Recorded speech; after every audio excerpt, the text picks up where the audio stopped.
HTC has announced the Desire Eye with full 13 megapixel cameras on both the front and back, and both with dual LED flash. The Desire Eye also has a 5.2-inch full HD display and is fully waterproof thanks to rubber gaskets on the SIM and micro SD trays, Sony style. Don't worry, it still has boom sound stereo speakers, but they're hidden either end of the display.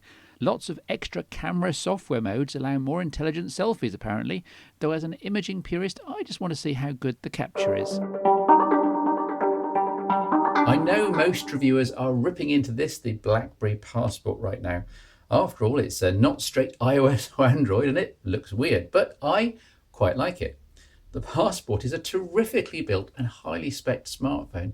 It has a totally unique form factor and the use case is specific and accurate. Two-handed use, principally business and productivity. It largely achieves exactly what it sets out to do, and like my own sense of fashion, and belt cases anyone, doesn't give two hoots what other people think. Not that I'm totally bowled over, the design is slightly flawed in my own opinion, but I'll come to that later. On the whole, I've been very impressed. Running Blackberry OS 10.3, and yes, this now runs Android applications, even if they don't always understand the strange screen aspect ratio and resolution. The Passport is designed as a productivity powerhouse with everything on board that the professional might need, from email to office editing to enterprise hookups. It's unashamedly a two-handed device. It's almost impossible to do anything on the phone with one hand, again pointing to a business use case where you're focused and all your limbs are available. The 4.5-inch screen has a working area equivalent to that in these 16:9 5-inch screen devices and is a very high resolution, working out to over 450 pixels per inch. And it's clear and contrasty in almost all light conditions. Definitely a highlight of the Passport. The square aspect ratio effectively means that you never ever have to rotate the phone, as we're all used to doing many times a day on traditional smartphones. Whatever you're doing, everything's always right way up. And when you have to enter some text and there's a field with a cursor flashing away, just type on this sculpted keyboard. No time wasted popping up a virtual keyboard, no screen real estate lost. You just type. Actually, that's not quite true. You do lose some screen real estate, since Blackberry has chosen to go with a low-height 3-row QWERTY keyboard with all the punctuation and special keys punted off to an on-screen context-sensitive row just above the physical keys. It's an interesting system that works out well on the whole, though the tiny spacebar, only 2 characters wide, is easy to miss. Blackberry has put in a lot of optimizations too, using capacitive touch sensors inside the keys, so when typing a long word, if the prediction system offers it on screen, then a swipe up on the keyboard will insert it.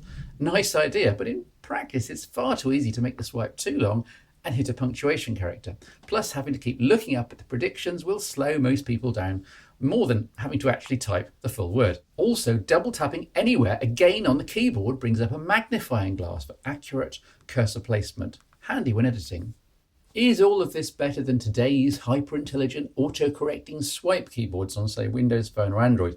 Well, not really, but it does depend on what you're doing. For the aforementioned business use case, perhaps wanting to enter text into a spreadsheet or a Word document, or to see as much on screen as possible while replying to an email, the physical QWERTY does make sense, and I defend Blackberry here. Battery life is great with a monster 3450 mAh cell, though Blackberry does lose a point here by making it sealed in. One of the strong points of its devices in the past, especially for professionals, has been the possibility of swapping in a new battery in an emergency. It's sad to see this facility gone for the Passport when the much smaller Q10 did have it. The camera is interesting. Blackberry has put in a no-holds-barred 13 megapixel unit with OIS, producing 8 megapixel shots and 16:9 that are really rather good. Up with the best of the iPhone, Samsung and Nokia top devices. See these samples. Various shooting modes are suggested depending on what's in the viewfinder, usually HDR, which can be turned on if needed, though it isn't that fast, taking the best part of a second to take its images, followed by a second or two of processing. Also, the settings suggest that it can also save an original non-HDR image as well, but this curiously didn't work for me.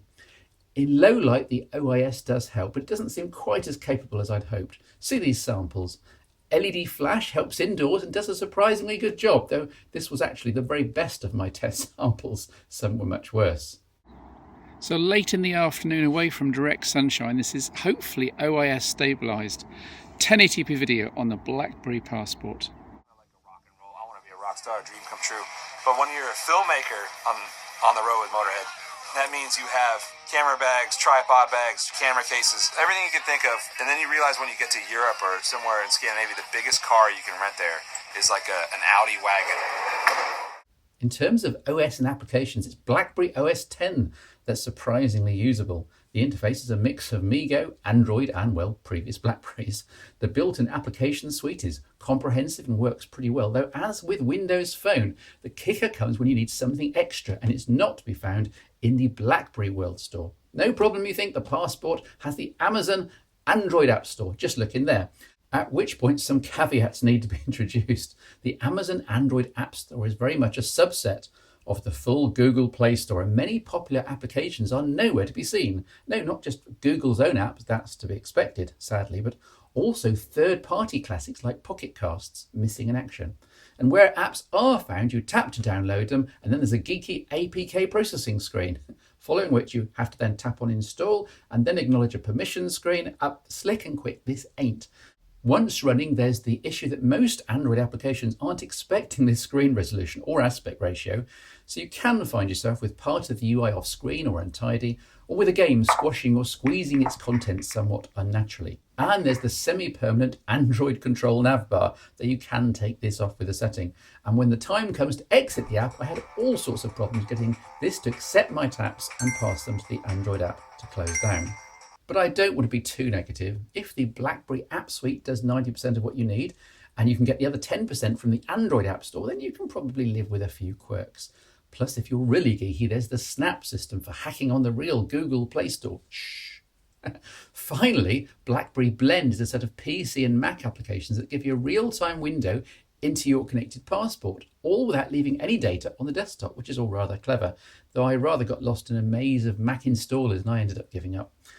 Overall, there's an awful lot to like about the BlackBerry Passport if you can live with the size, if you can live with the two-handed use case, and if you can live with the slight restrictions on your app set. This could be the perfect smartphone. All your data beautifully presented, easy on the eyes, always with you. That's a few rather big ifs though, which is why I'm sceptical that the Passport will be anything other than a niche success. Another month, another Nokia, another Microsoft. Nope, hang on, Nokia's the name on the front. The 735 is rather nicely built with a wonderfully curved, fabulous form factor that's incredibly foldable. No hatches, no flaps, no trays. How the heck do you get into this thing? By using your strong fingernails and unsnapping the entire shell that's out, leaving the display and electronics section bare. The physics and precision are actually something of a wonder to behold, because once it's back together, it is absolutely rock solid. This is Nokia design and build quality, if ever an example was needed. No creaks, no gaps, and no, it doesn't bend. The 735 is essentially a mid-range Lumia with the marketing tag of being a good selfie phone, which it is, with a decent 5-megapixel front-facing camera in most light conditions, and with the actual unique selling point that you get a reliable, fast, expandable and flexible Windows Phone with incredibly colourful and clear AMOLED screen with full CBD polarisers for outdoor visibility, all for not that much money. And of course, being AMOLED and Windows Phone, you also get the unique Nokia glance screen when you turn the display off. Oh wait, no you don't. This is what it should look like. This is on the Lumia 1020 showing weather, time and date. Inexplicably, someone has utterly hobbled the 735 at the design stage by not including the necessary dollars worth of chippery inside that enables glance. High street buyers may not even know that this is missing, but I do, and now you do. And yes, it is a big deal. The 735 is one for smartphone newbies only. Save your money for the Lumia 830, which will be reviewed in the next phone show, 237, with the latest PureView tech, and which does have glance.